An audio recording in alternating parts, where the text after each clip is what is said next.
Hello दोस्तों, तो इस वीडियो में हम बात करने वाले हैं डीबी कॉर्प लिमिटेड के बारे में।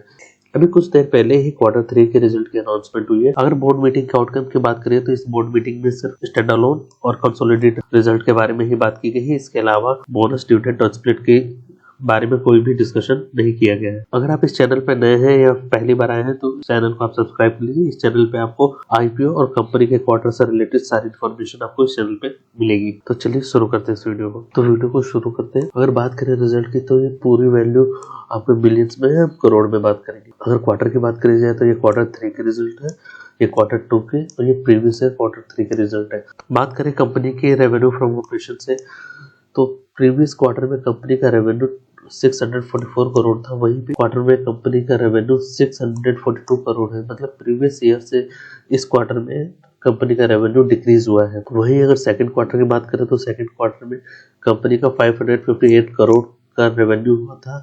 तो वहां से पिछले क्वार्टर से इस क्वार्टर में कंपनी ने काफी अच्छी ग्रोथ की है। बट अगर हम प्रीवियस ईयर के क्वार्टर से कंपेयर करें तो कंपनी ने कोई भी ग्रोथ नहीं की है। अगर बात करें अदर इनकम की तो प्रीवियस क्वार्टर में कंपनी ने 20 करोड़ की रेवेन्यू जनरेट की थी। वहीं पे इस ईयर अगर हम बात करें Q3 की तो कंपनी ने 12 करोड़ का रेवेन्यू जनरेट किया है। और वहीं अगर हम Q2 की बात करें इस ईयर के तो कंपनी ने 23 करोड़ का रेवेन्यू जनरेट किया है। तो अगर देखा जाए तो कंपनी ने इस Q2 में अदर इनकम से कोई भी खास ग्रोथ नहीं की है। वहीं अगर हम कंपनी के टोटल इनकम की बात करें तो कंपनी का लास्ट क्वार्टर में कंपनी का टोटल इनकम 642 करोड़ का है। कंपनी के टोटल इनकम की बात की जाए और प्रीवियस ईयर में 664 करोड़ की रेवेन्यू जनरेट किया था। वहीं पे अगर इस क्वार्टर थर्ड में अगर कंपनी का रेवेन्यू देखी जाए तो 655 करोड़ का है। मतलब कि अगर देखा जाए तो प्रीवियस क्वार्टर से इस क्वार्टर में कंपनी ने कोई खासा ग्रोथ नहीं की है, बल्कि डिक्रीज ही रही है। अगर वही अगर कंपनी के सेकंड क्वार्टर की बात की जाए तो कंपनी ने 582 करोड़ की रेवेन्यू जनरेट की है। वहां से अगर सेकंड क्वार्टर से अगर थर्ड क्वार्टर में कंपेयर किया जाए तो वहां पे कंपनी अच्छी खासी ग्रोथ की है। बट अगर हम थर्ड क्वार्टर से इस प्रीवियस क्वार्टर से अगर हम इस क्वार्टर कंपेयर करें तो कंपनी में कोई भी ग्रोथ हमें देखने को नहीं मिल रही है। वही अगर हम कंपनी के एक्सपेंस की बात करें तो कंपनी का एक्सपेंस प्रीवियस क्वार्टर में 497 करोड़ का था, जो इस क्वार्टर में बढ़कर 495 करोड़ का हो गया है। बट अगर एक्सपेंस की बात देखी जाए तो कंपनी का एक्सपेंस भी लगभग अप्रोक्स सेम ही है। अगर वही क्वार्टर सेकंड की बात की जाए तो कंपनी का एक्सपेंस 472 करोड़ था, वहां से बढ़कर सेकंड क्वार्टर से बढ़कर क्वार्टर थर्ड में इंक्रीज होता हुआ देखने को मिल रहा है।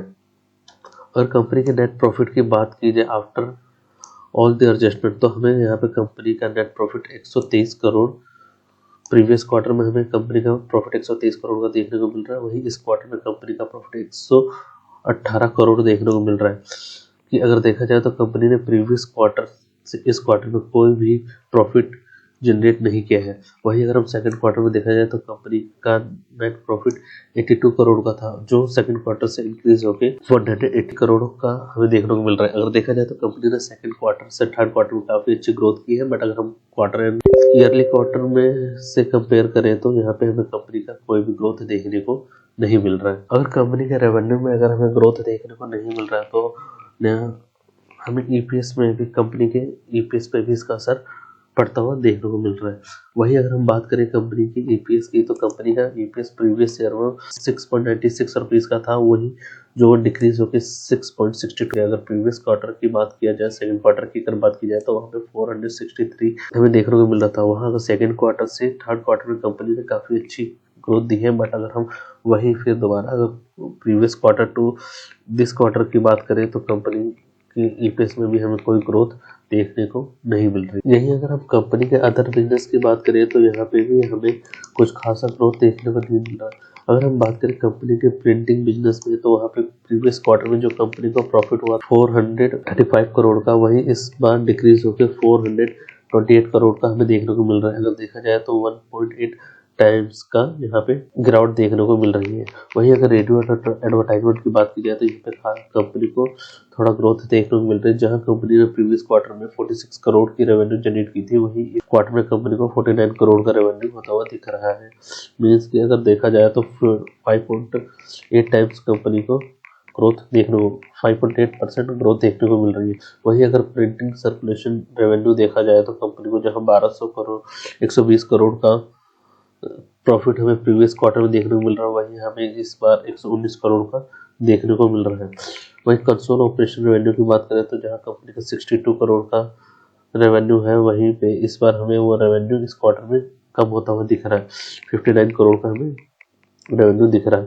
अगर कंसोल टोटल इनकम की बात की जाए तो कंपनी का 664 करोड़ का लास्ट क्वार्टर में कंपनी को प्रॉफिट हुआ था। अगर इस बार देखा जाए तो कंपनी को 655 करोड़ का रेवेन्यू हमें देखने को मिल रहा है। अगर देखा जाए तो कंपनी को ओवरऑल 1.4% की गिरावट देखने को मिल रही है। देखा जाए तो कंपनी ने कोई इस साल कुछ खासा ग्रोथ देखने को हमें उसके प्रॉफिट में नहीं मिल रहा है।